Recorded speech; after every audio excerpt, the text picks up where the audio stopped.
Hello guys, this is Arknew Gaming. At sa video na ito, gagamitin natin ng natitirang tokens natin.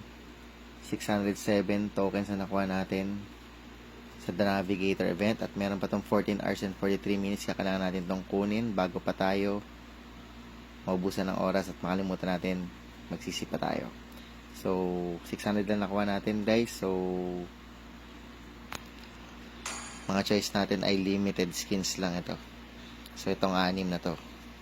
Ay, 1, 2, ay, 5 lang pala. Pero dahil core user tayo, kukunin natin ay Onimaru. Bagong revamp din kasi itong skin.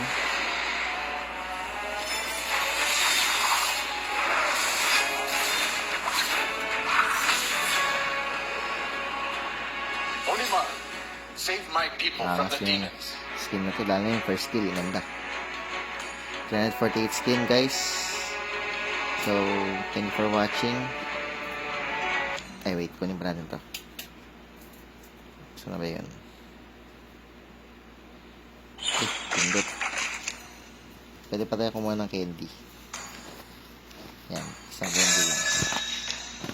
Yan, di tayo masyado nag-recharge dito guys. Tsaka maris tayo sa draw, kaya ito lang nakuha natin. Thank you for watching. Ano kinuha nyo guys? Share na comment down below. Thank you for watching. Bye bye.